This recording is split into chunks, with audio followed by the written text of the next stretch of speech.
Bonjour à tous et bienvenue sur cette nouvelle vidéo YouTube. Si c'est la première fois que vous nous rejoignez, je me présente, je m'appelle Anthony, je suis le directeur et fondateur des académies Agi Football Camp et Agi Soccer Academy. Aujourd'hui, nouveau format. Vous voyez que habituellement, j'aborde un sujet assez précis sur chacune de nos vidéos, mais aujourd'hui, nous allons nous lancer sous une autre forme. Nous allons lancer les interviews.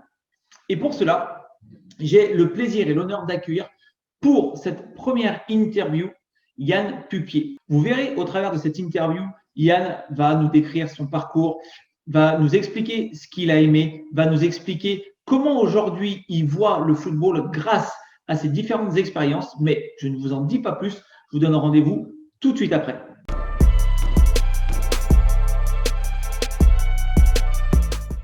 Donc, nous revoilà suite à cette petite présentation. Donc, je vous avais mentionné le fait que nous allons commencer ce nouveau format avec les interviews. Et aujourd'hui, j'ai le grand plaisir et l'honneur de recevoir pour cette première Monsieur Yann Pupier. Yann, déjà, merci à toi de prendre ce temps-là. Jour férié en France, donc j'ose espérer que tu as plus de temps, même si on sait très bien que ce n'est pas forcément vrai dans notre profession. Il n'y a pas de jour férié dans notre profession, Anthony. Tu le sais Il n'y a bien. pas de jour férié. De toute façon, quand on est guidé par la passion, il y a rarement de jour férié. Exactement.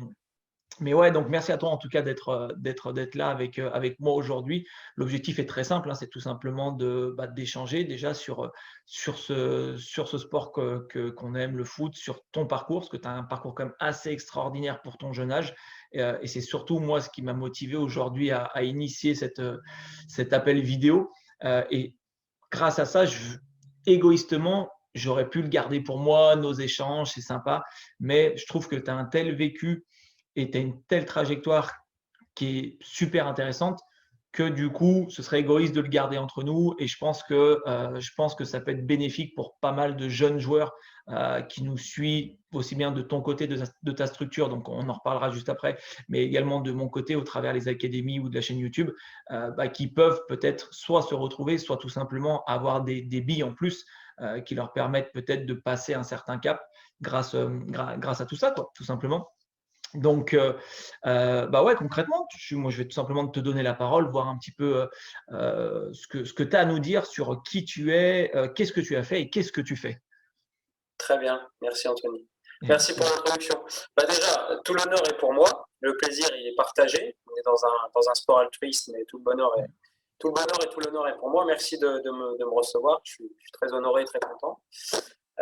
Écoute, comment je peux rendre les choses le plus interactif possible. Je ne vais pas trop parler de moi, parce que ce qui est important, c'est qu'on puisse parler de qu'est-ce que je peux transmettre au travers de mon humble vécu.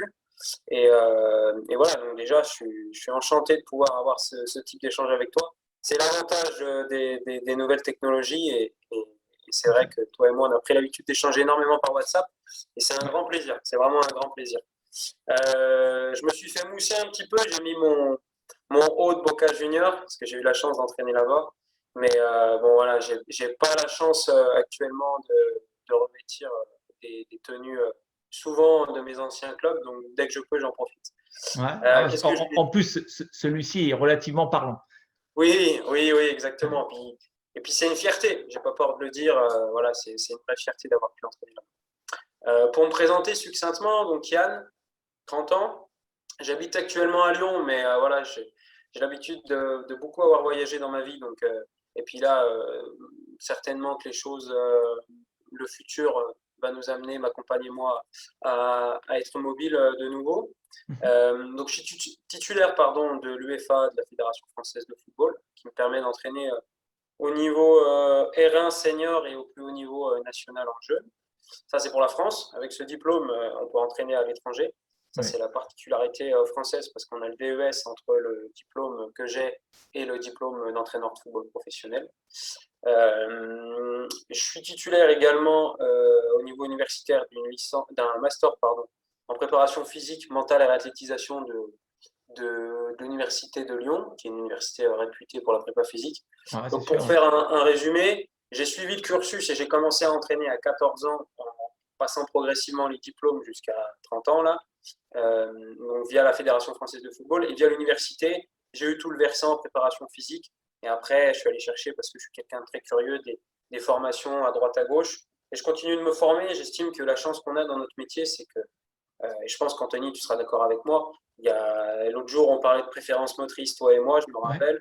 Hier, je parlais de PNL avec un ami préparateur mental. Demain, je ne sais pas de quoi je parlerai, mais je suis sûr que je parlerai de quelque chose de nouveau encore, parce qu'il y a tant à apprendre et tant à recevoir surtout. Tant à recevoir, et les joueurs nous donnent énormément. Je pense que tu seras d'accord avec moi. Ouais, c'est sûr. Puis, tu vois, il y a un truc là où je me permets d'intervenir tout de suite. Bien sûr. C'est vrai que tu revêtis, du coup, les couleurs de Boca Juniors.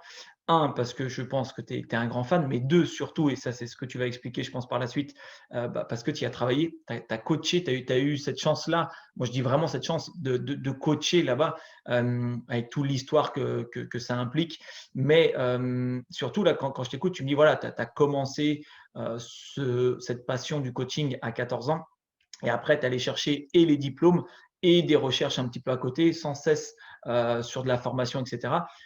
Et même si j'anticipe, parce que bien évidemment, moi, je connais un peu plus ton parcours et je sais que tu vas y venir, mais tout de suite, on est d'accord que tu n'as connu aucun cursus de joueur pro ou tu n'as jamais intégré un centre de formation pro. D'accord. Non, Pourtant, non, les non. clubs que tu vas nous citer, là où tu as coaché, eux le sont. Eux le sont, oui, bien sûr. Donc, Bien sûr. moi, je trouve que c'est cette. Je ne veux pas dire que c'est ce fossé-là, parce que au final, il n'y a pas un fossé énorme, mais la vision qu'ont les personnes, et je sais que c'est beaucoup de questions sur lesquelles moi je réponds aujourd'hui sur les réseaux sociaux, des gars qui me disent: ouais, mais moi, comment je peux faire? Est-ce que tu penses que j'ai encore la chance de percer? J'ai jamais été en centre de formation. Alors oui, les centres de formation, je pense qu'ils peuvent proposer des contenus, peut-être que beaucoup d'autres clubs aujourd'hui ne peuvent pas réaliser, structurellement parlant, mais ce n'est pas une fin en soi, quoi. Et c'est pour ça que là, quand je t'entends juste, tu me dis: «Tu as commencé à coacher à 14 ans, tu t'es formé, tu es ultra curieux». Pourtant, tu n'as jamais eu une carrière de joueur pro ou de semi-pro ou tout ça qui te dit: «Aujourd'hui, ça m'ouvre des portes parce que je suis un ancien joueur», quoi. Non, non. Non, non, et puis pour aller plus loin, j'ai jamais eu, je suis complètement d'accord avec toi, et j'ai jamais eu, on m'a jamais rien donné déjà. Et puis je suis pas le fils de, je suis le fils de mon père et j'en suis très fier. Ouais. Mon père était entraîneur de foot dans le petit village du coin, il a entraîné pendant 25 ans, donc il m'a transmis cette passion-là. Mmh. Mais il n'était pas ancien professionnel, mon grand-père non plus, et tu peux remonter, voilà.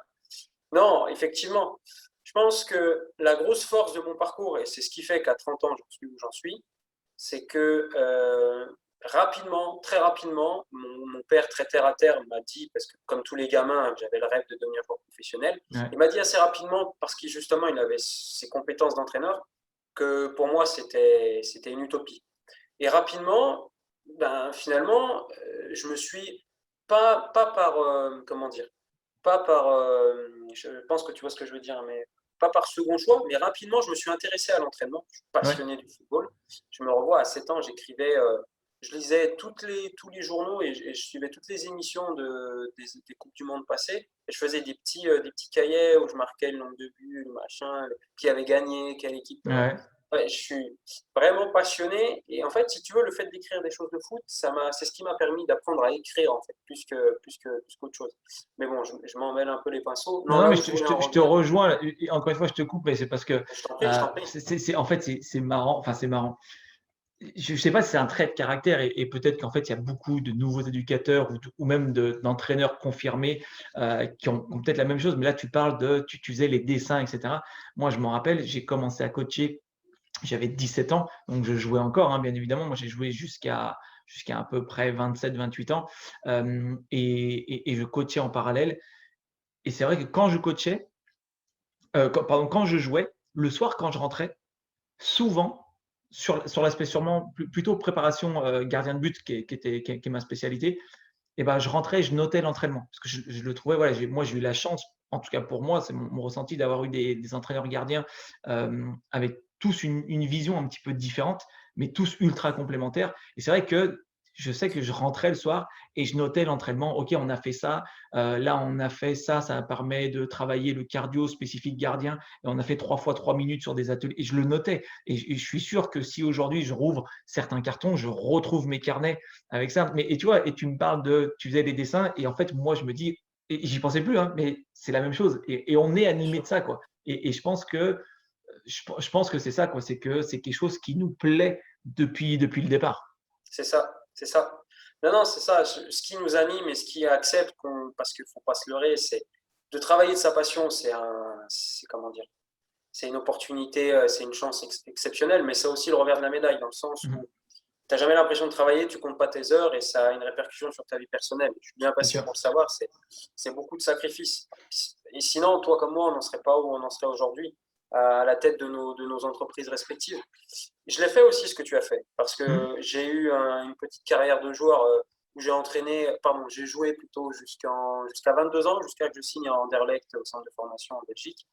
Et il a fallu faire un choix, et le choix, il était vite fait. Je prenais beaucoup plus de plaisir à coacher. Je coachais déjà à cet âge-là depuis 7 ou 8 ans.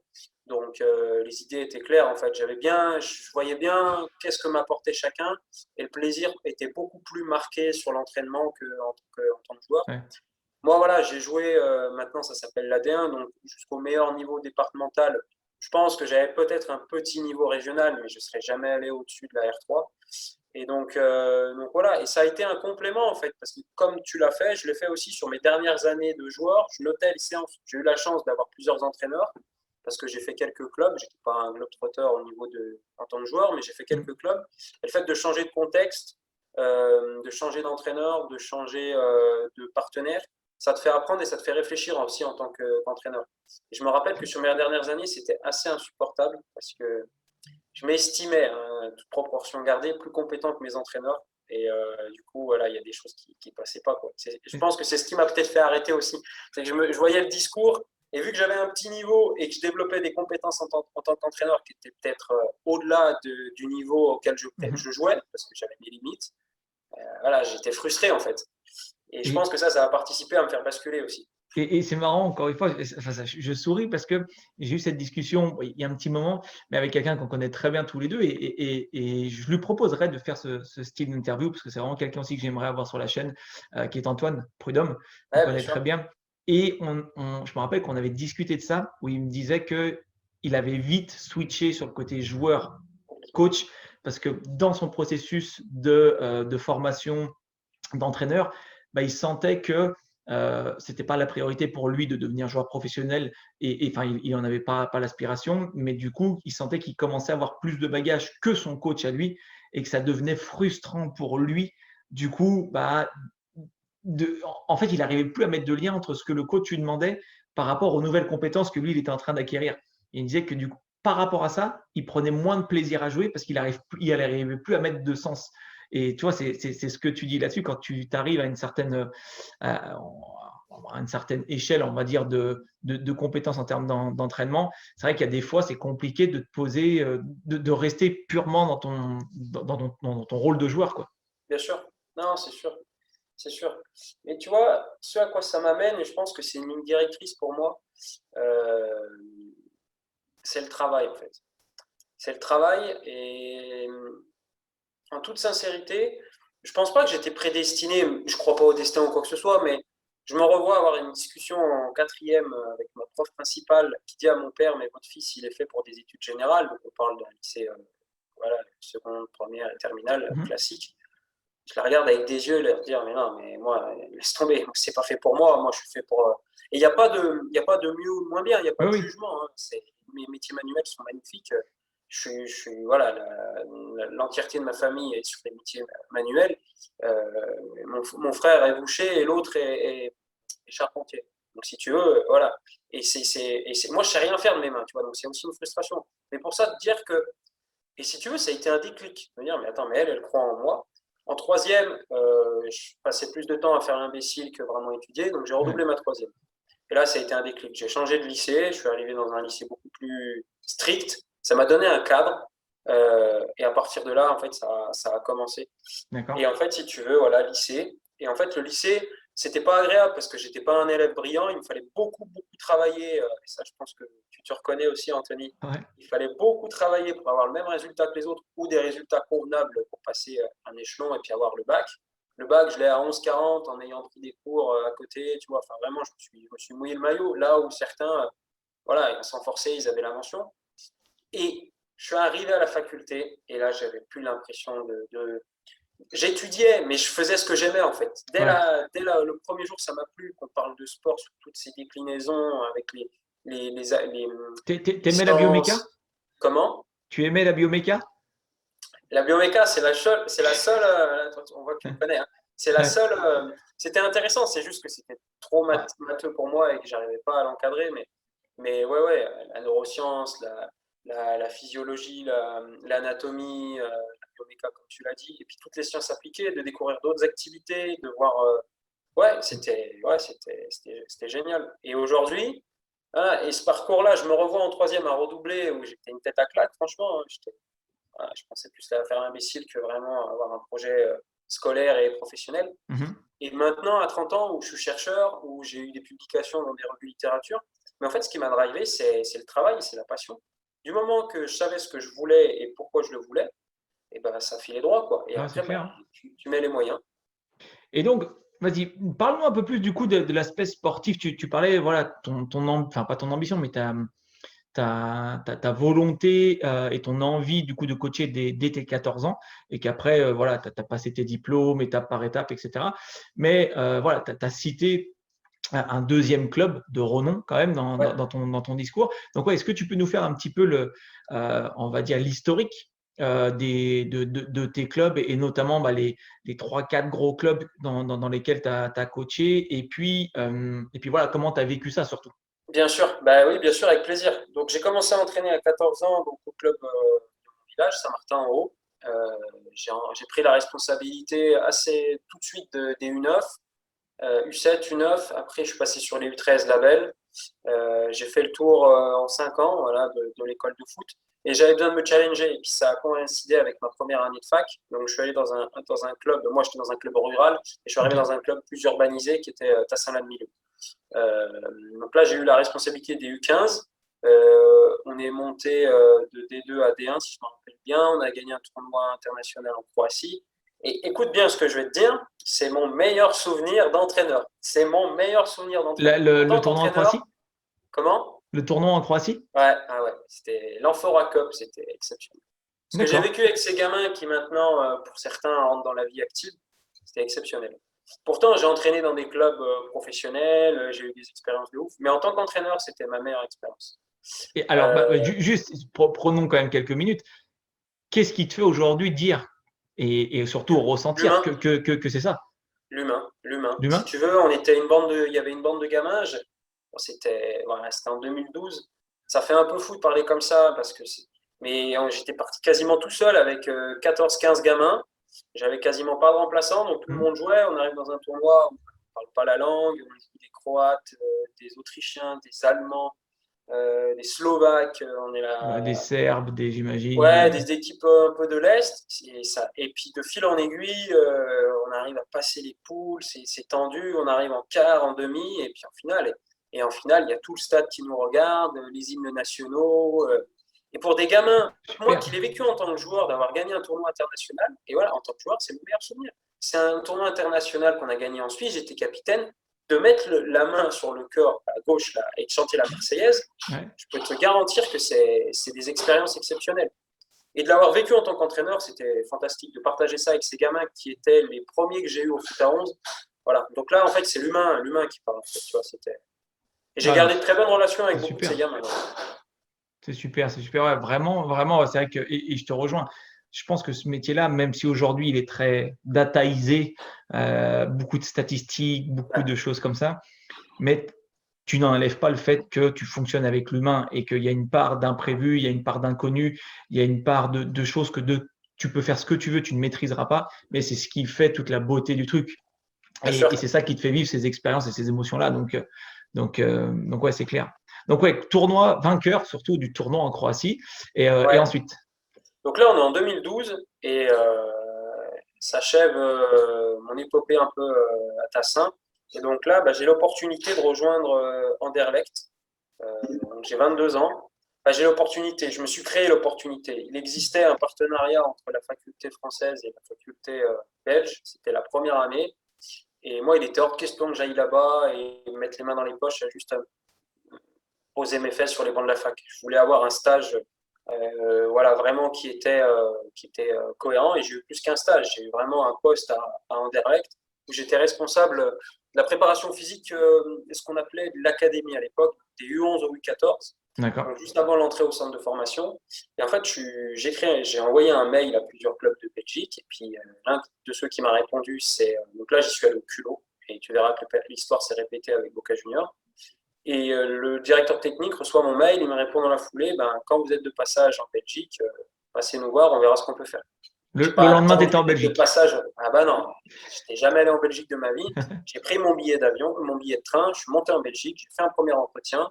Le responsable de la préparation physique était l'entraîneur de l'équipe première à cette époque-là, parce qu'il y a eu un changement en cours de saison. Donc bon, c'est des trucs qui n'arrivent pas. Normalement, c'est deux postes dissociés, mais là, il s'avère qu'il avait les deux. Donc quand j'ai su il m'a dit, on me disait, là, il rentre d'un déplacement en Milan AC, ils étaient en Ligue des Champions.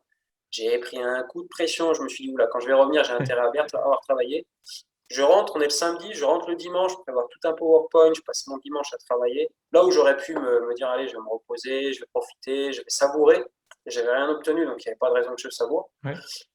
Et donc j'y retourne 2 ou 3 semaines après, je ne sais plus, ou un mois, et puis voilà, entretien théorique, on va dire, sur les connaissances prépa physique, et puis un entretien pratique. Là, il m'a donné 15 ou 20 minutes avec un groupe, il m'a dit, voilà, anime-moi une séance de vivacité.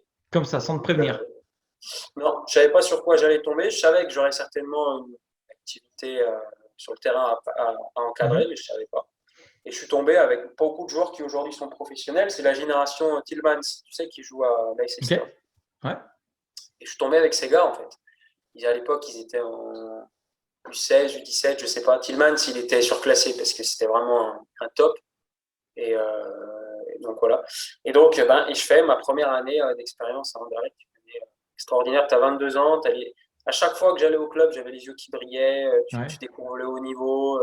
Puis une autre mentalité, quoi qu'on en dise, j'ai découvert la méthodologie Corber là-bas.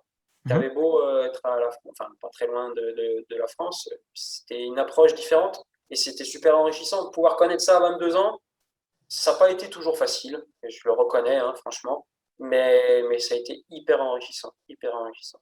Et toi, aujourd'hui, donc tu es français, tu résides à Lyon, ce que tu nous as dit. Ouais. Là, tu parles de la Belgique. Ouais. Première fois pour toi. Quel a été ton plus gros choc culturel ou d'adaptation où toi, tu as dû te faire violence, où tu as dû sortir de ta zone de confort, j'imagine, pour te mettre à niveau, mais surtout pour répondre peut-être aux exigences d'un niveau que tu ne connaissais pas, quoi, au final. Je me revois, on était parti en stage aux Pays-Bas avec le directeur technique, le responsable de la méthodologie.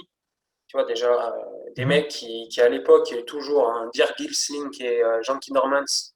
Ils sont toujours au club d'ailleurs. Il y en a un qui a travaillé au Milan AC après Dirk Gilsing, qui faisait des conférences pour l'UEFA un peu en Europe. D'accord. Donc ça met le niveau, si tu veux. Et je me Ouais. rappelle, après les journées de stage, on faisait des débriefings de 22h à 3-4h du mat. Donc j'étais rincé. Le lendemain, on se réveillait à 7h, etc. Et on préparait la suite, on rebondissait sur ce qui avait été, par ce qui avait été, machin. Et en fait, ce qui m'avait marqué, c'est qu'une fois, j'avais eu le malheur de dire, moi, je pense que c'est ça qu'il faut faire. Et j'estimais que j'avais raison, tu vois. Mais l'hériteur technique, il m'a dit, pas de souci, mais prouve-moi-le. Amène-moi la preuve scientifique, amène-moi la preuve reconnue que c'est ce qu'il faut faire. Je ne sais plus de quoi on parlait. On était sur ce qui nous posait problème, c'était qu'après après le warm-up, il y avait un moment donné, l'échauffement, il y avait un moment donné où les joueurs repassaient au vestiaire et là, ils avaient tendance à s'asseoir et on débattait sur quel pourcentage l'échauffement a été perdu. Tout le temps de faire après le protocole, le machin, le tout ça. Exactement. Ouais. Et moi, j'avais lu des articles scientifiques avant pour optimiser le protocole. Donc, tu vois, on est vraiment sur l'entonnoir, plus, on est tout au bout, là, on est sur le détail du détail. Et je me rappelle que j'avais pris ça dans le nez en mode ouais, non, mais ça me suffit pas comme justification, c'est pas assez précis. Et en fait, direct, ça avait mis la barre là, en fait. Et donc, moi, j'étais là et j'avais pas le choix. Hein.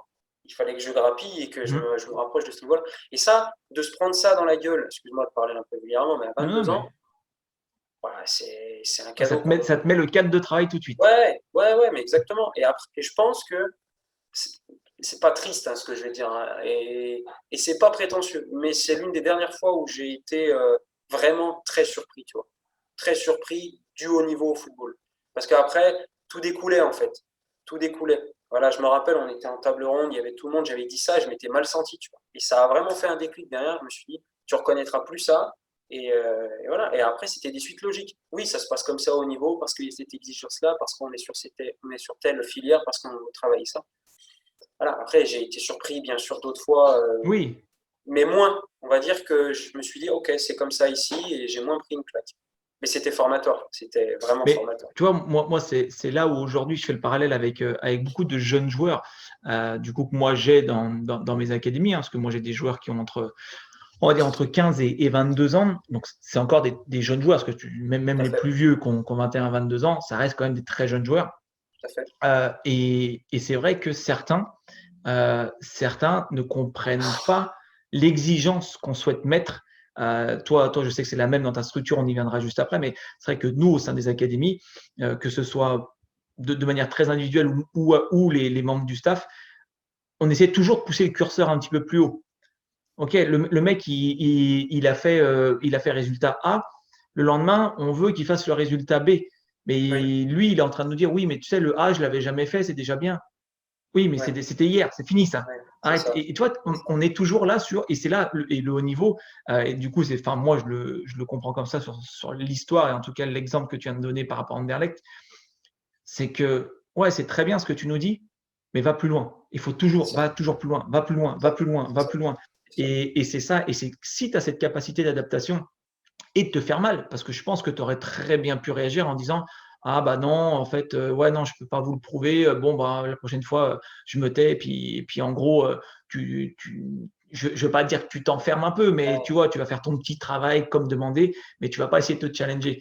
Et je pense que ta force de caractère t'a amené à ça, et c'est ce qui, bah, voilà. Après, je pense pas qu'il y ait de hasard non plus, mais tu viens de le dire, c'était très formateur.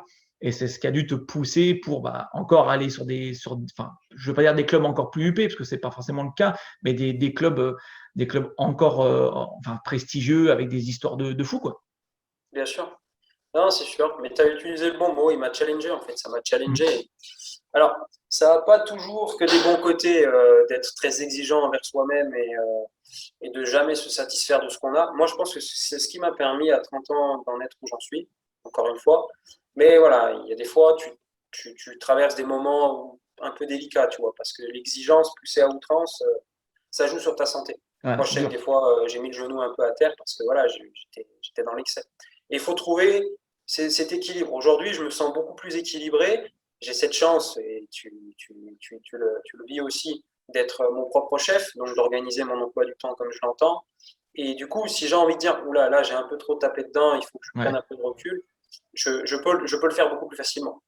Euh, mais reprenons le fil un peu de cette Ouais, histoire. donc Donc, Anderlecht. Anderlecht, donc là, ce que j'ai pas précisé, c'est que je venais d'avoir ma licence avec mention STAPS à Lyon, Anderlecht, et puis voilà, j'étais à un point où je n'avais pas terminé mes études. Il était hors de question que je me satisfasse d'une licence. Donc je reviens en France, je reprends mes études, première année de master, deuxième année de master, et dans le cadre de ma deuxième année de master, euh, j'ai pu entraîner dans un club qui était tout fraîchement professionnel, que tu connais très bien, qui s'appelle le Book. FBVP Ouais. 01, qui venait d'accéder en Ligue 2, qui était, donc là on est en 2015, j'arrive au club en juillet, le club est officiellement professionnel depuis le 1er juillet de Ouais. cette même année-là. Statut Et ce qui pro, ouais. était exactement, et ce qui a été exceptionnel dans ce club, euh, c'est que le club avait des niveaux de pratique, mais n'avait pas encore l'expérience, donc j'ai pu bénéficier d'une autonomie que je n'ai jamais eu dans un autre club professionnel en fait. Mhm. J'étais vraiment très autonome et le bagage que j'avais à l'époque suffisait à être cohérent, pas cohérent, à être crédible. Ouais, c'est J'avais une ça. vraie force de proposition. J'ai travaillé sur des projets avec le référent de la préparation physique, Arthur Lignolet, et Francis Udry, qui était directeur technique à l'époque. On a travaillé sur des gros projets où moi j'étais juste responsable de la préparation physique, de la préformation, ça s'appelle comme ça en France, jusqu'au U15, et préparateur physique et entraîneur adjoint des U15 élites avec Fabien Bridon. Et, euh, et moi j'avais quand même des responsabilités. Voilà, je passais devant beaucoup de prépa. Et je pense parce que justement, il te permettait, il voyait de l'envie de travailler, de la rigueur, comment dire, une envie de faire avancer les choses. Et en fait, on te donnait des responsabilités. Et là-dessus, je suis extrêmement reconnaissant du BBB 01 parce que ça m'a permis de terminer mes études universitaires, de faire une recherche scientifique, d'aborder plein de thématiques et puis d'enclencher la suite en fait. Et ouais, c'était autre chose, mais très formateur également. J'ai rencontré beaucoup de belles personnes là-bas. Nicolas Ouais. Chenard, j'ai pas eu la chance de beaucoup le côtoyer, mais je sais que c'est un entraîneur que tu connais bien et qui est en train, et c'est tout le mal que je lui souhaite, d'accéder, j'espère, à la Ligue 2 avec Avec Villefranche, Villefranche, ouais. donc Hervé de la Major, son adjoint à l'époque, Freddy Morel, Freddy, ouais. ouais, qui est une super personne aussi. Non, non, franchement, humainement, un club professionnel, mais sur l'année où j'y suis passé, du moins, qui a su vraiment garder cette identité humaine. Et moi, c'est super important, ça, en fait. Donc voilà. Non, Bourg, mais c'est ça, c'est vrai que le club dont on parle, bah oui, je le connais bien. Moi, remettons, j'y ai passé 12 ans. J'y ai passé 12 années, donc ouais, le club que je connais bien. Bon, moi, j'ai pas connu le statut pro, j'avais déjà basculé du côté entraîneur, etc. Mais ouais, je comprends ce que tu veux dire, ce côté en plus, ouais, humain, familial, tout avec enfin, sachant qu'en même temps, tu as une montée en puissance sportive ouais, et structurelle qui va avec, quoi. avec de la Donc, compétence, malgré tout.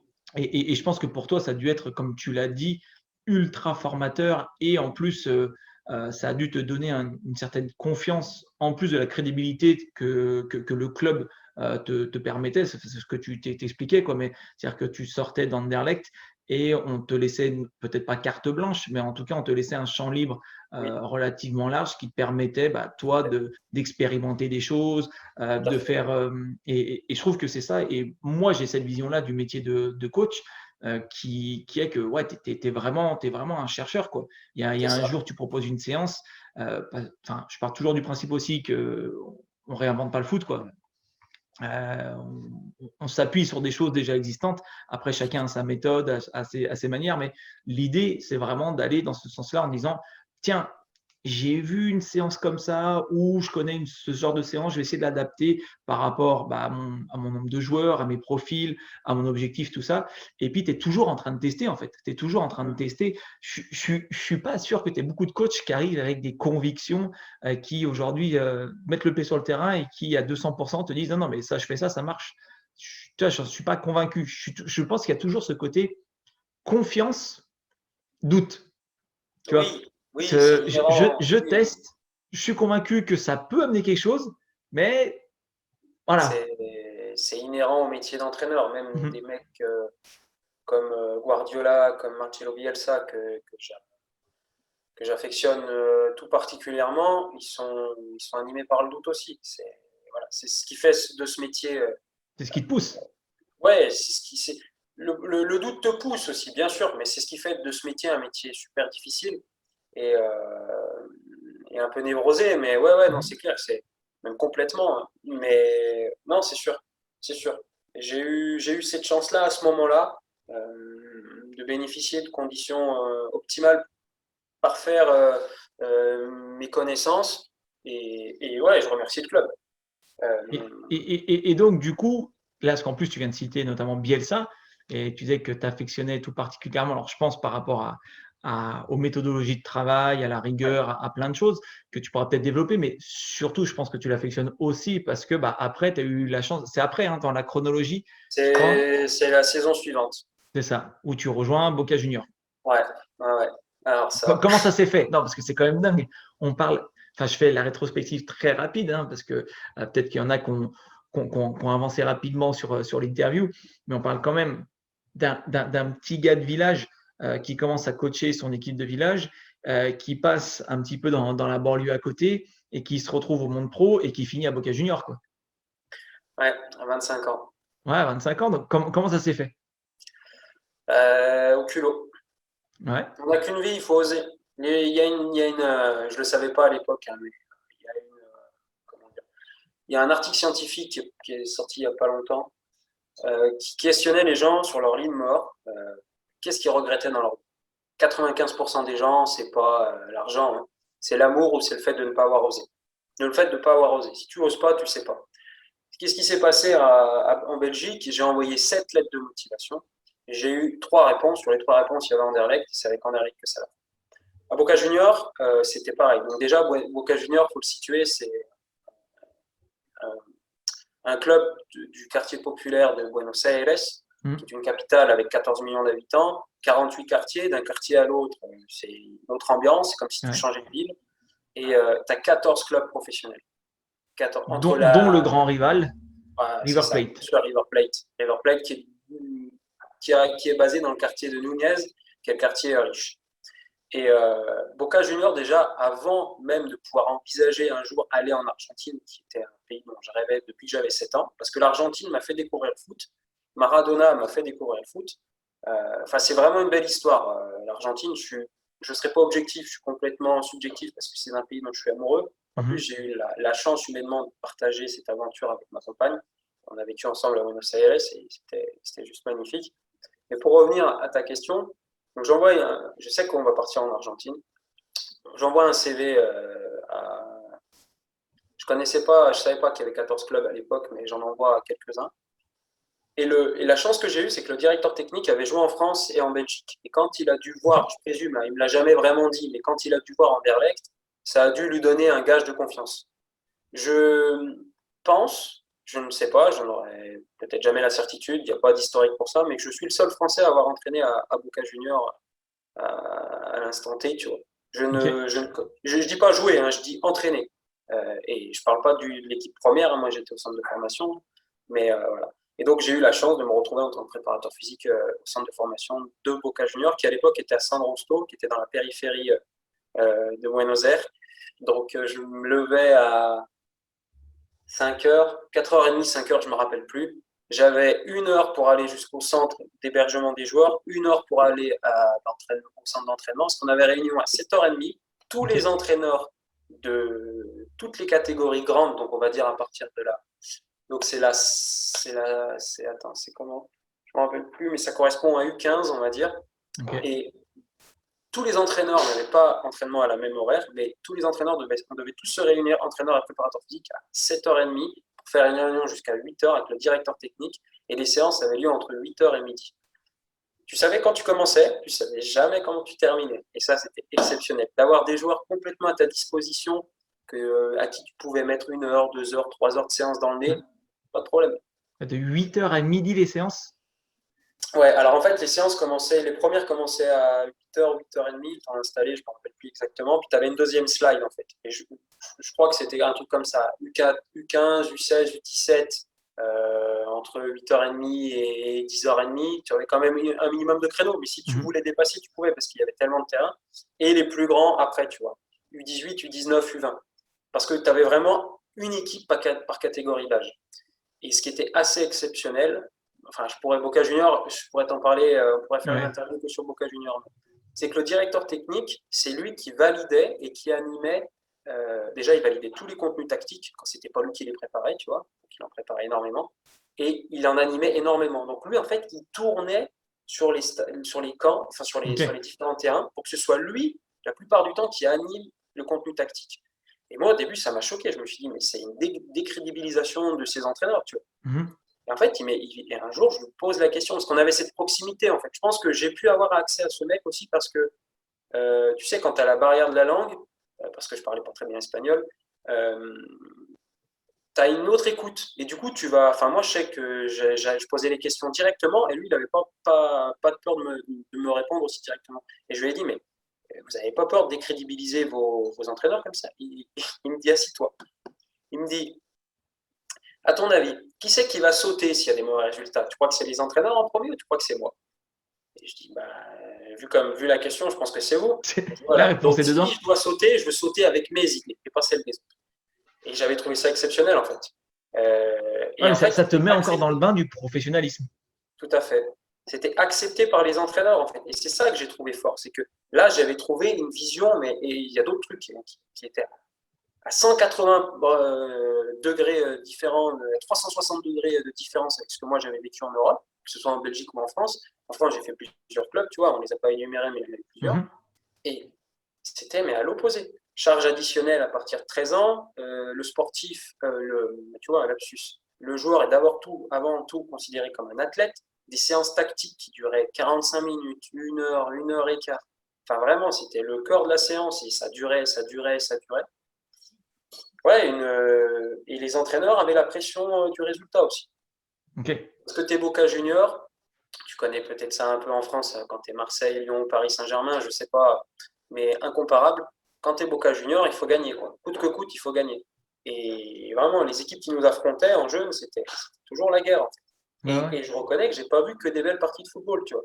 Alors que, tactiquement, les joueurs argentins, du moins au centre de formation de Boca Junior, je ne peux parler que de ce que je connais, et j'ai jamais revu des joueurs aussi performants tactiquement, quoi. C'était mais toi, du tellement coup, là... travaillé. Ouais, vas-y, pardon, fini. Non, je te disais, c'était tellement travaillé que c'en était. Il maîtrisait, sincèrement, il maîtrisait 7-8 systèmes.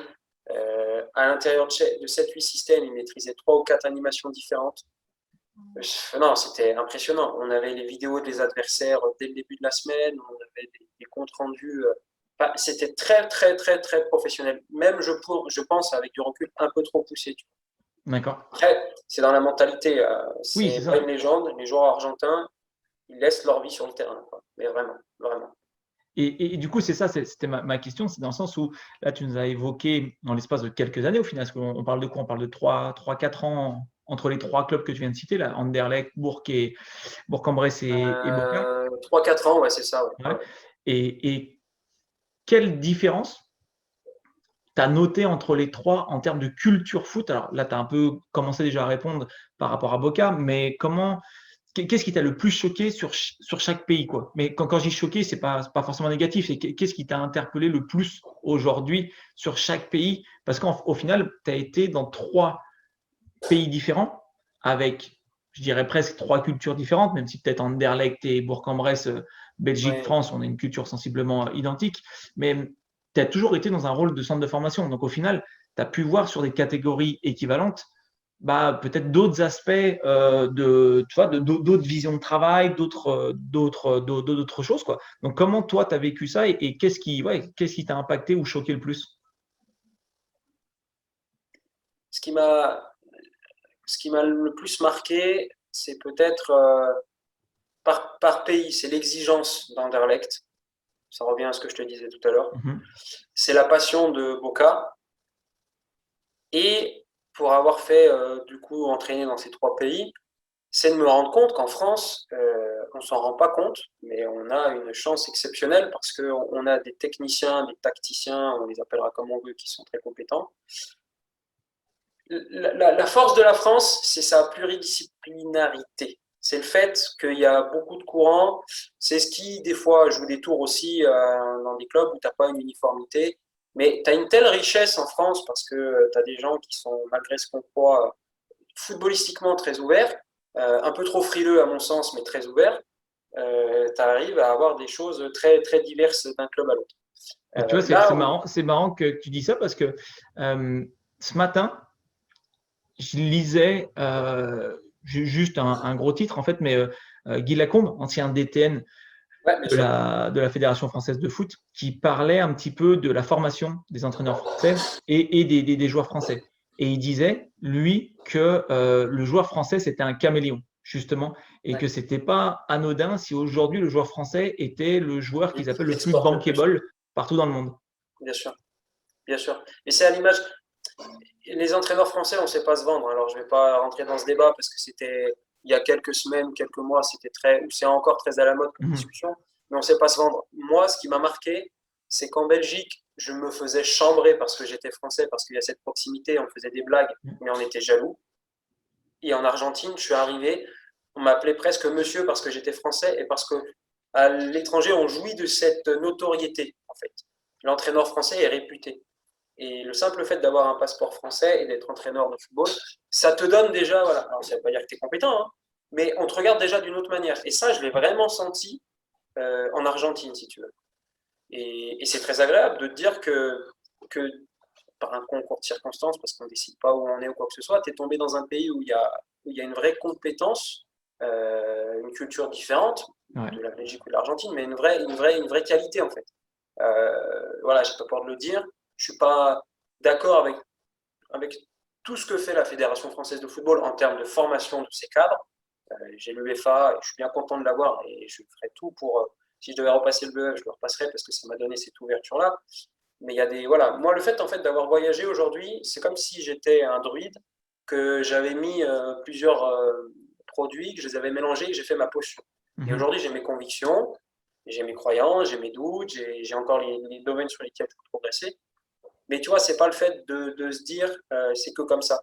Il y a bien une chose que j'ai compris, c'est qu'il fallait pas faire d'uniformisation d'une technique plus qu'une autre. J'ai vu Corber, à Boca, j'ai pas eu le temps de te le dire, mais c'était très barcelonisé entre guillemets parce que Ok. le directeur technique de Boca Junior, qui après a été directeur technique du Shakhtar Donetsk, qui aujourd'hui est directeur technique de Elche Ok. en, en Liga en Espagne, qui s'appelle le senior Coquerafo, qui est la personne la plus compétente que j'ai eu la chance de croiser dans ce milieu du football, et humainement juste incroyable, était l'ancien responsable du développement du foot argentin à Barcelone, pour Barcelone, pardon. D'accord. Pourquoi? Laporta, quand il était président, il s'est dit on a eu un Messi. Il n'y en aura pas 10, mais Ouais. s'il doit y en avoir un deuxième, on ne peut pas le louper. Et donc, l'objectif du Barça, c'était d'implanter quelqu'un qui avait cette connaissance. Donc, lui, s'était fait former à la méthodologie barcelonaise et était responsable pendant plusieurs années d'un centre d'entraînement, en fait, où les meilleurs joueurs argentins migraient en Espagne, à Barcelone. D'accord. Ouais, Et intéressant. lui, convaincu, exactement, convaincu des bienfaits de la méthodologie barcelonaise, l'avait implanté à Boca Juniors.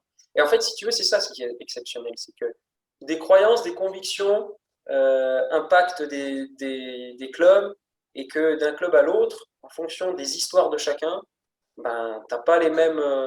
Tu vois, t'as pas. Aujourd'hui, je suis en difficulté de te dire comment joue Sochaux, comment joue Auxerre, comment joue New York, tu vois, des clubs que j'ai pas l'habitude de voir, alors que Mhm. c'est le niveau professionnel, hein, c'est juste la Ligue 2 française. J'en ai aucune idée. Mais ce serait passionnant de voir s'il y a une vraie identité. Malheureusement, en France, et là, ça c'est mon point de vue, ça n'engage que moi, je trouve qu'on manque d'identité. Alors qu'on pourrait, hein, et c'est ce qui nous fait les discours de comptoir à ouais, on s'est encore tapé un vieux 0-0. C'est pas comme ça qu'il faut analyser, c'est juste que la pression du résultat ou le manque d'identité rend ce sport magnifique un peu moins spectaculaire. Mais tu vois, et c'est vrai, alors c'est pas le débat forcément du jour et de l'interview, mais pour faire une toute petite parenthèse, c'est vrai qu'aujourd'hui, tu dis, allez, j'ai un bon joueur, j'aimerais emmener en Espagne, bah, tu as un peu l'archétype. Tu vois, tu dis, ouais, faut qu'il soit un peu technique, etc., etc. Tu dis, voilà, moi j'ai un joueur très athlétique, très costaud, bah, tu vas plutôt te pencher du côté anglais ou peut-être allemand. Tu vois. Mais c'est vrai que quand tu dis, et je te rejoins instinctivement là tout de suite, si je réfléchis, j'ai pas de profil type pour le championnat français. Et ça Caméléon, reprend ce que j'ai lu ce matin de que, Guy Lacombe qui dit c'est un peu le de ce que caméléon, M. quoi. Lacombe disait, le caméléon, tout à Mais fait. c'est Ouais, ouais, aussi ouais. pour ça que que la Ligue 1 ou que la Ligue 2 est aussi compliquée et qu'il y a beaucoup de joueurs de renom qui viennent en Ligue 1 bah, qui ont du mal sur l'adaptation, quoi. Tout à fait. Parce que c'est peut-être un peu moins tranché, c'est peut-être un peu moins marqué, c'est peut-être un petit peu tout pas mélangé, c'est pas ça, mais ouais, je pense qu'il y a beaucoup de choses que tu dois maîtriser. T'as peut-être pas c'est peut-être pas Non. aussi bah, c'est pas structuré, c'est pas la question, mais pas aussi marqué que dans d'autres pays, quoi. Sans aller, tout à fait, pour terminer cette parenthèse, sans aller dans le prototype espagnol, ce qui m'a marqué en Argentine aussi, c'est que j'avais cette vision du joueur très technique, tu vois, un peu brésilien. En fait, pas du tout. C'est pas qu'il ne l'est pas. Mais je me suis rendu compte que techniquement, la France n'avait rien à envier à l'Argentine. Tu vois. Et clairement, le joueur français, même, je pense, a une. L'école française technique est très compétente, en fait. Tu vois. Et ça fait du bien aussi, en voyageant, de te dire que eh ben, la manière dont on a de travailler dans ton pays d'appartenance, tu peux t'appuyer dessus. Mhm. Parce que tu as vu que voilà, il y avait des bienfaits et que faisait les choses avec cohérence. Sans aller dans l'excès de dire il faut prôner que la Fédération française de Non, football, c'est sûr, il faut prôner que. Tu vois, ça, par contre, pour moi, non. J'en suis convaincu déjà depuis un moment et ce ne sera jamais le cas. Et j'espère que j'aurai d'autres expériences dans des clubs pro euh, ou d'autres niveaux d'ailleurs qui vont parfaire encore ma potion magique qui n'est pas terminée. Il n'y a Non, pas mais de potion magique d'ailleurs, ma potion. Mais ouais, c'est ça. Donc, si je reprends, donc en gros, sur les gros faits marquants là, de ta carrière d'entraîneur, de ta jeune carrière d'entraîneur, c'est Anderlecht, c'est Bourg-en-Bresse en France, c'est Boca Juniors en Argentine. Et maintenant, donc tu l'as déjà un petit peu mentionné, mais donc tu as monté ta structure, donc Yann Pupier Performance, où, bah, tu vas nous l'expliquer, mais où en fait, tu es tout simplement dans le suivi individualisé de la performance sur différents aspects en fait. Tout à fait. Je mettrai en lien dans la vidéo en bas, là vous aurez le lien du site internet, des réseaux sociaux et de tout ça pour aller voir un petit peu ce que Yann il propose. Merci Anthony, c'est gentil. Oui, tout à fait. En fait, si tu veux, convaincu que j'avais les épaules assez larges, entre guillemets, pour être mon propre chef et gérer moi-même la préparation et l'accompagnement de sportifs. Voilà. L'idée, c'était pas de créer une équipe, c'était de pouvoir accompagner individuellement des sportifs sur des besoins. Je suis bien placé pour le savoir et je mets au défi qui que ce soit. Mais quand je dis qui que ce soit, c'est qui que ce soit dans le monde. Donc là, c'est une bombe que je lance, hein, mais elle ne va pas exploser. Préparateur physique de football qui me dit qu'il a le temps d'individualiser, lui ou son staff, hein, à moins s'il a un effectif de 25, à moins qu'il soit 25, qu'il a le temps d'individualiser pour chacun de ses sportifs leurs besoins. Je n'y crois pas. Je l'ai été, je l'ai fait, j'ai été dans de très bonnes conditions, j'ai collaboré avec les staff pro des clubs dans lesquels j'ai été, où il y avait encore des conditions qui étaient. Voilà. Et même si on va toujours vers une individualisation supérieure, on n'y est pas encore. On n'y est pas encore. Ça a beau être un sport collectif, c'est certainement le sport le plus individuel de tous les sports collectifs. Et pour être performant, il faut que la machine, le corps, le soit aussi. Sur l'aspect mental, le cerveau également, le cœur, l'aspect athlétique, etc. Et en fait, si tu veux, moi, je l'ai toujours vécu comme une frustration de ne pas avoir le temps d'individualiser pour un besoin X, Y. Et donc, du coup, on arrondissait les angles, on faisait du collectif. Et là où on aurait eu besoin j'aurais eu besoin de me décupler, tu vois, j'aurais besoin de faire des sosies, si j'ai 18 sportifs, d'avoir 18 Yann ou des adjoints, j'en sais rien, tu vois, de pouvoir vraiment individualiser. Et aujourd'hui, du coup, j'accompagne des sportifs de haut niveau, des joueurs professionnels en France et à l'étranger, ou d'autres qui ne le sont pas encore, mais qui sont en devenir, les 17 NAS, 19 NAS dans des clubs professionnels ou dans des très bons clubs de niveau régionaux, pour atteindre cet objectif, justement, en essayant de parfaire, d'optimiser leur préparation physique et mentale individuelle. En jouant sur l'aspect alimentaire aussi, parce que mon expérience m'a permis de voir que le footballeur était une catastrophe en termes d'alimentation sportive. Le footballeur n'a pas d'éducation à la nutrition, tout simplement, il faut le dire. Et je ne parle pas d'alimentation, je parle de nutrition sportive, qui sont deux choses qui, pour moi, n'ont rien à voir. Ouais. Il y a nourrir et manger, c'est différent. Et on est tout à fait d'accord. Les techniques de récupération, l'hydratation, le sommeil, toutes ces choses-là où je trouve que les joueurs sont finalement, même si on va vers une professionnalisation là-dessus, on est encore beaucoup délaissés, notamment les jeunes. Et donne-toi le temps de donner des bons repères, des bonnes méthodologies, des bons modèles à un jeune qui arrive au centre de formation à 14-15 ans. Mais crois-moi, s'il voit que ça marche à 22 ans, il aura toujours ses techniques, il en aura développé d'autres, et il va diminuer le risque de blessure, il va optimiser son potentiel. Pour moi, si tu veux, en fait, mon objectif, c'est pas de vendre du rêve à mes sportifs. C'est pas de leur dire, écoute, grâce à moi, tu seras joueur de football professionnel. Déjà, ce serait malhonnête. Je ne le maîtrise pas parce que je maîtrise pas, je maîtrise pas son entraîneur, je maîtrise pas son agent. Puis j'ai pas cette vocation-là. Moi, je suis là pour l'accompagner. Et puis, t'es pas sur le terrain. Non, je suis pas sur le terrain. C'est-à-dire que demain, il a un essai pour signer pro. Si c'est lui qui se foire, ça veut pas dire que Yann Pupier a mal fait aussi son travail. Exactement. Et puis, comme je le dis, moi, je suis pas un magicien, j'ai pas un coup de baguette magique. Moi, je suis là pour guider. Je suis là juste pour guider, pour mettre sur la voie. Et mon objectif, il est là. Et et je suis intimement convaincu qu'en accompagnant bien les sportifs, et là c'est un message que je passe à la nouvelle génération, en accompagnant bien le sportif, en se faisant staffer par un staff médical personnel, par un préparateur physique personnel, par un préparateur mental. Attention, je ne suis pas en train de dire un gros mot là, je ne dis pas que il faut arrêter d'avoir cette approche curative en France de ah, ben là je ne vais pas trop bien donc je vais aller voir un psychologue. Non, non, le préparateur mental, Antoine en étant excellent d'ailleurs, Antoine Prudhomme, te permet de t'accompagner et d'optimiser ta performance sportive. Et ouais, et l'aspect mental, il est prioritaire. Et moi, si tu veux, dans mes séances, je ne sais pas concevoir une séance sans réfléchir de A à Z, mais qu'est-ce que je suis en train de développer là mentalement dans sa tête? Comment je vais arriver à développer la détermination? Comment je vais arriver le dépassement de soi? Enfin, tu vois, c'est constamment, j'y réfléchis. Et aujourd'hui, quand je suis rentré en France, j'ai repris dans des clubs, donc j'ai entraîné au collectif. Et quand je concevais une séance, c'était un aspect prioritaire. Tu as les 4 facteurs à chaque fois qui te reviennent sur ta conception de séance. Exactement. Un entraîneur à qui tu demandes de travailler quoi et qui me dit bah, j'ai travaillé le physique, ça va être violent ce que je vais te dire, mais j'ai envie de me battre avec lui. Non, mais physiquement, tu as travaillé quoi? Mentalement, tu as travaillé quoi? Tactiquement, tu as travaillé quoi? Et techniquement, tu as travaillé quoi? Ouais, tu as été une dominante, ce qui est normal. Exactement, exactement. Est-ce que tu estimes que ce que tu as fait, pas peut-être sur la séance, mais en le répétant sur des cycles, va amener le comportement à l'instant T vers un comportement attendu plus tard? Et c'est ça qui est important. Quand tu fais les choses et tu sais pourquoi tu les fais, il n'y a pas de souci. Le problème, c'est que voilà, oh, j'ai vu cette séance, tiens, je vais la reproduire sans essayer de la mettre, comme tu l'as dit tout à l'heure, de la mettre et de l'adapter au profil de ces joueurs, quoi. C'est ça, ouais. Mais tu vois, je rebondis sur ce que tu dis parce que ça fait énormément de liens. Bon, en même temps, on le sait, c'est aussi ça qui a déclenché cette interview. Mais j'en profite un petit peu pour faire la pub de ce que moi je fais au sein des académies et de ce que nous faisons, parce que je ne suis pas tout seul.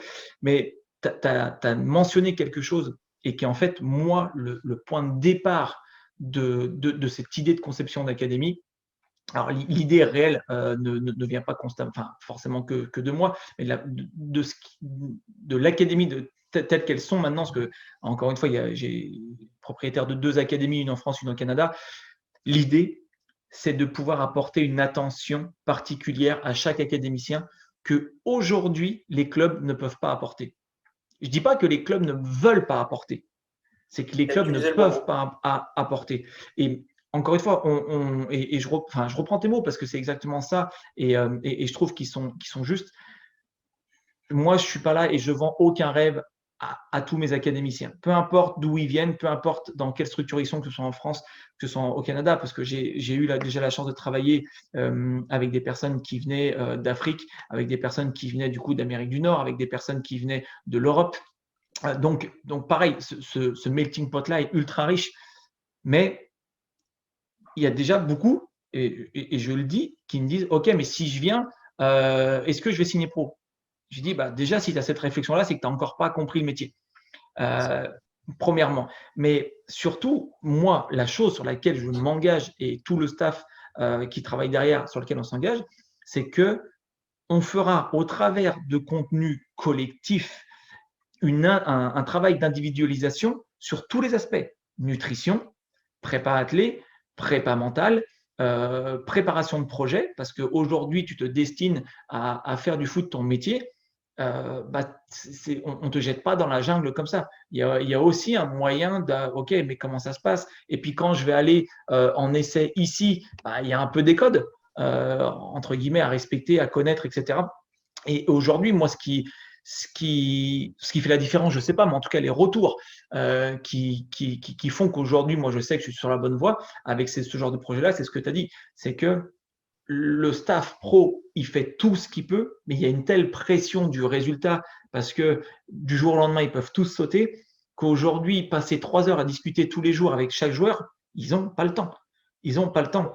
Et voilà, moi, au sein des académies, et c'est ce que tu fais toi de manière individualisée avec ta structure, nous, je ne veux pas dire que c'est l'aspect prioritaire, mais en tout cas, c'est un des aspects prioritaires sur le travail, sur la considération humaine et sportive de chaque académicien. Et c'est pour ça que moi, ton activité, Yann Pupier Performance, Je trouve qu'elle fait énormément déjà de liens dans la vision que j'ai de l'accompagnement.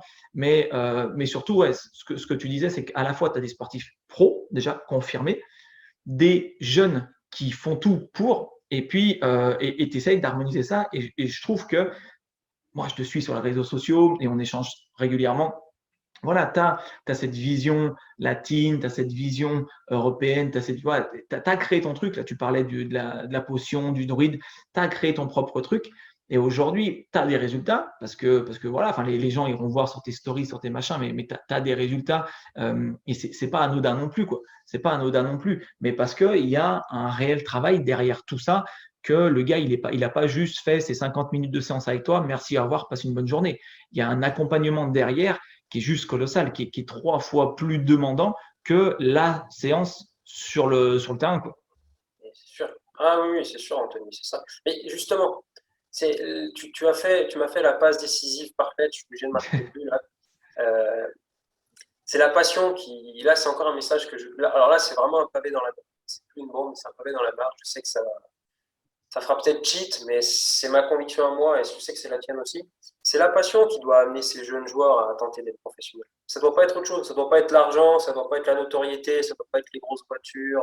Quand tu verras si en lien avec l'argent. Non, non, juste non, parce qu'ils vont être déçus de ce système-là, ils vont être dégoûtés et c'est pas la réalité. Par contre, si c'est la passion qui t'amène, c'est là où moi j'en veux énormément aux joueurs de foot professionnels pour certains, je fais pas de généralité, hein, mais qui pour certains priorisent le salaire, déjà, qui gagnent très, très, très, très grassement leur vie. Et justement, je trouve que la différenciation qu'il y a avec le staff est juste pas correcte, notamment, pas forcément avec l'entraîneur principal, mais avec les autres membres du staff. Mais bon, là, je sors un peu des rails, mais ce que je voulais dire, c'est que ces joueurs-là, ils gagnent très très bien leur vie. Priorisent l'aspect sportif, priorisent les trophées, priorisent ce que va t'apporter de travailler dans tel pays, priorisent le développement, mise sur ton corps, travail sur ton corps. Mais purée, que tu gagnes 500 000 ou 600 000, tu vois. Et moi ça me dégoûte parce que c'est pas le foot pour moi, ça, tu vois. Ce trop plein d'argent, c'est pas le foot. Par contre, viens me parler de comment joue lui, de comment développer ça, de comment prendre en charge un joueur qui s'est pété, qui a fait un LCA, des trucs comme ça. Ça me passionne parce que ça, c'est le corps même du terrain. En fait, tout doit être relié au terrain, mais dès que ça en sort, c'est pour ça que ce milieu, malheureusement, est beaucoup trop pourri, mais par l'argent à la base, et qu'il y a des personnes malhonnêtes qui s'infiltrent, qui font croire, qui font miroiter des choses aux jeunes joueurs dont on s'occupe tous les deux. Et tous les deux, on est complémentaires des clubs. On n'est pas là pour les remplacer, on est là Ah ouais, pour non, pas du tout. faire ce que ils n'ont pas le temps de faire et d'essayer de le faire le mieux possible, avec humanité et compétence, mais avec passion. Et moi, un joueur, aujourd'hui, je n'ai pas peur de dire à un joueur qui me dit je veux être pro, lui demander pourquoi. Et quand j'ai les réponses que je t'ai données, j'ai dit, mais tu t'es trompé de métier, c'est pas ce métier-là qu'il faut faire. Voilà. Par contre, parlons de jeu, ok. Comment ils ont joué hier? Quand ça bégaye, t'es pas passionné. Les jeunes ne regardent plus les matchs, Ah ouais, non, c'est que les sûr. gros matchs. Ils regardent que les grands matchs. Ouais. Ah non, mais c'est là, et je pense que ce sera le dernier point là que je souhaitais aborder avec toi, c'est qu'aujourd'hui, au travers de ton expérience, au travers de ta structure qui te permet d'avoir encore une nouvelle vision sur la jeune génération notamment, un peu ça, c'est un peu la même génération en plus qu'on côtoie dans nos structures, mais toi aujourd'hui, à ceux et celles qui nous regardent, quel conseil, si tu as un conseil ou deux conseils, alors on va même aller jusqu'à deux, on va être généreux, ce serait lesquels, en fait, que tu leur donnerais avant même que potentiellement ils essayent de t'écrire pour une session, qu'ils essayent de nous écrire pour rejoindre l'académie. C'est pas le propos. Le propos, c'est vraiment aujourd'hui, au travers de ton vécu, au travers de tes expériences, au travers de ce que tu souhaites apporter, de tes convictions, quel message tu aimerais faire passer à tous ces jeunes qui rêvent, mais le rêve n'est pas négatif, à tous ces jeunes qui ont une certaine ambition? Alors, c'est très simple, hein. Loin de moi la volonté de faire de la publicité, que ce soit pour toi ou pour moi. Non, c'était simplement de dire, de faire les choses je vais m'appuyer sur mon expérience personnelle. C'est-à-dire de faire les choses avec le cœur et de ne pas compter. Si j'avais compté mes heures et si je m'étais dit, ah ben là, tu as assez travaillé pour aujourd'hui, je pense que j'aurais pas signé à Anderlecht, je pense que j'aurais pas été à Bourg, je pense que j'aurais pas été à Boca Juniors, j'en suis même convaincu. C'est entre guillemets ce qu'on appelle le dépassement de fonction quand on parle d'un joueur un latéral qui se met à jouer excentré, enfin tu vois, sur sur des montées, etc., qui apportent autre chose. Mais en fait, c'est ça, en fait. C'est de faire les choses avec le cœur. C'est pour ça que si tu es passionné, tu feras les choses avec le cœur. Moi, j'ai eu des nuits courtes, j'ai eu des journées longues, mais à la fin de la journée, j'étais heureux parce que ce que j'avais fait, ça avait du sens pour moi et j'avais l'impression de ne pas avoir travaillé, mais d'avoir pris du plaisir, en fait. Et c'est ça, en fait, que moi, j'ai envie de... Faites les choses avec le cœur. Et si le cœur vous contredit, c'est qu'à un moment donné, c'est pas fait pour toi le football, et notamment le football de haut niveau. Ah, mais tu vois, pareil, je reviens sur des petites citations ou des choses que je vois passer et des fois que je trouve assez parlant et impactant. J'ai vu il n'y a pas très longtemps, il y a quelques semaines, une phrase qui disait que les personnes qui veulent des résultats moyens font du 9h 5h. Et les personnes qui veulent des résultats extraordinaires font du 5h 9h. Et tu vois, ça illustre, hein, on est bien évidemment, c'est pas à prendre au pied de la lettre, mais tu vois, ça illustre ce que tu dis et j'en suis convaincu également. Toi, Anthony, est-ce que tu comptes tes heures? C'est préférable que non. Voilà, et puis ça fait longtemps. Alors bien sûr, tu fais du mieux possible pour équilibrer avec ta vie familiale, mais ça fait longtemps que enfin voilà, c'est même un mot que tu ne connais pas, tu vois. À un moment donné, quand tu es chef d'entreprise, que tu fais quelque chose où c'est ta passion, où tu t'investis, et puis tu t'investis c'est l'humain, quoi. Et on n'est pas en train de, j'ai rien contre les chaussures, mais on n'est pas en train de créer des chaussures ou de fabriquer du papier. On est sur l'humain, là, l'essence même de ce qu'il y a de plus important, la relation humaine. Et l'objectif, c'est d'amener, toi comme moi, et j'en suis convaincu parce que je te connais, c'est d'amener les sportifs là où ils doivent être. Si c'est pas professionnel, c'est pas grave, mais de ne pas avoir de regrets, de ne pas avoir fait. Mais si tu veux, aujourd'hui, on a trop tendance à manquer de résilience, de détermination, à trop vite lâcher les bras. À faire toujours les mêmes choses, on obtient toujours les mêmes résultats. Tu vois, ça, c'en est une autre de citation. Dépassement de fonction, faire avec le cœur, écouter son cœur et faire les choses avec passion. Et ça payera. Ça payera. C'est une certitude. Et moi, je trouve que sur ces belles paroles, j'ai plus qu'à te remercier déjà d'avoir pris ce temps-là, parce qu'encore une fois, c'est un jour férié chez toi en France, et donc comme quoi on ne compte pas les heures. Et non, merci beaucoup Yann. Je reprends, mais voilà, tous les liens sont dans la description de la vidéo sur donc Yann Pupier Performance, que ce soit les réseaux sociaux ou que ce soit son site internet. Là, toi, tu es dans la région de Lyon, mais bon, je pense que ton parcours a bien montré que te déplacer un peu, c'est pas le problème. Et puis voilà, encore une fois, merci à toi du temps que tu as pris. Merci à toi pour cet échange ultra intéressant et avec énormément de contenu.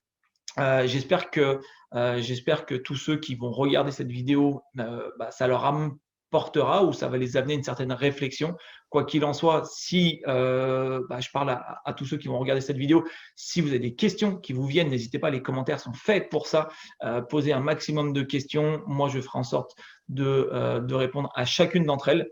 Et puis, s'il y a besoin d'apporter des précisions sur certaines choses, je pense, je m'avance peut-être un peu, mais il y a peut-être même largement possibilité via ton site internet ou tes réseaux de te joindre directement, quoi. Complètement. On m'a tendu la main auparavant, il ne serait pas normal que j'en fasse pas autant. Écoute, Anthony, c'est à moi de te remercier. J'ai passé un très bon moment. On a parlé de ce qu'on aime. Encore une fois, je n'ai pas travaillé. Ouais, moi non plus. J'ai pris du plaisir et je tenais à te remercier parce que au-delà de tout ce que tu fais professionnellement, tu le fais avec humanité et avec passion. C'est un vrai régal. Franchement, c'est un régal. Eh ben, c'est un grand plaisir. Merci à toi, Yann. Et puis, de toute façon, nous, on se parle très vite, quoi qu'il arrive. Avec plaisir. Allez, merci à toi. À bientôt. Ciao.